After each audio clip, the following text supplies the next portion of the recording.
नमस्कार दोस्तों। दुनिया भर में रात के वक्त आमतौर पर अंधेरा रहता है, लेकिन धरती पर एक जगह ऐसी भी है जहां रात होते ही आसमान चमकीली नीली रोशनी से नहा जाता है। यह नज़ारा इतना खूबसूरत होता है, दुनिया भर के लोग इसे देखने के लिए पहुंचते हैं। बड़ी बात यह है कि ऐसा नज़ारा साल में सिर्फ 1 या 2 बार नहीं, बल्कि पूरे 300 दिनों तक दिखाई देता है। ऐसे में यहाँ आने वाले लोग किसी भी मौसम में रात के समय नीले आसमान का लुत्फ उठा सकते हैं। मेरे ख्याल से आपको समझ आ ही गया होगा कि मैं किस चीज़ की बात कर रहा हूँ। खैर, अगर आप नहीं समझ पाए कि मैं क्या कहना चाहता हूँ तो चलिए जानते हैं।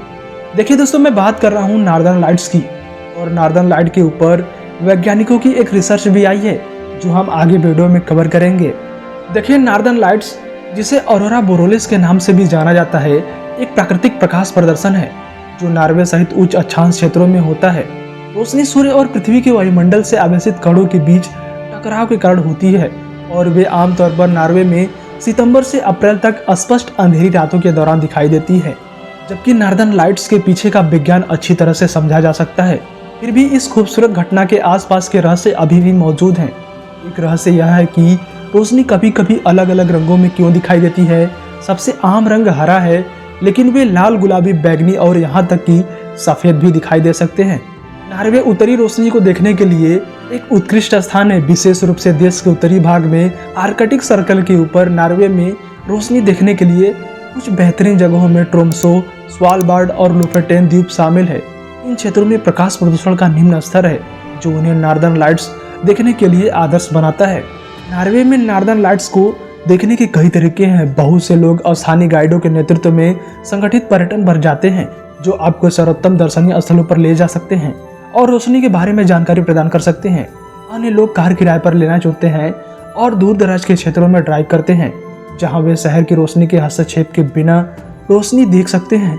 नॉर्वे में कुछ होटल और लॉज विशेष नॉर्दर्न लाइट्स पैकेज भी प्रदान करते हैं, जिनमें आवास और निर्देशित पर्यटन शामिल है। यदि आप नॉर्वे में नॉर्दर्न लाइट्स को देखने की योजना बना रहे हैं तो यह याद रखना महत्वपूर्ण है कि वे एक प्राकृतिक घटना है और इसकी गारंटी नहीं दी जा सकती। हालांकि थोड़ी सी योजना और भाग्य के साथ आप प्रकृति की सुंदरता के इस अविश्वसनीय प्रदर्शन को देखने में सक्षम हो सकते हैं। तो आइए दोस्तों, नॉर्दर्न लाइट्स के पीछे छुपे विज्ञान को समझते हैं।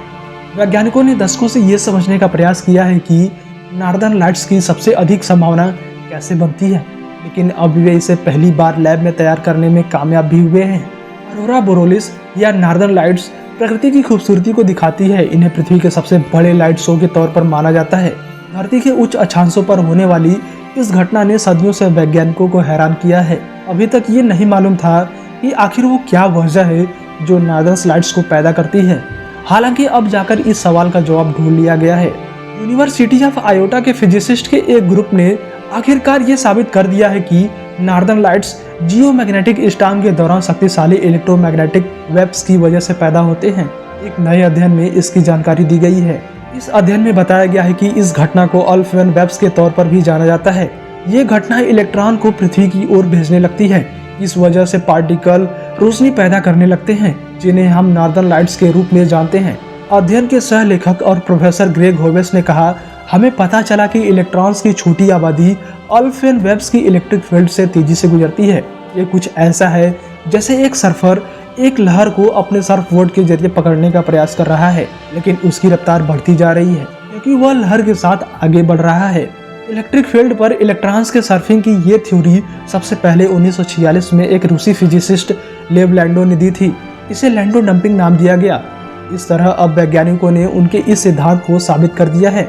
वैज्ञानिकों ने दशकों से ये समझने का प्रयास किया है कि नॉर्दर्न लाइट्स की सबसे अधिक संभावना कैसे बनती है, लेकिन अब वे इसे पहली बार लैब में तैयार करने में कामयाब भी हुए हैं।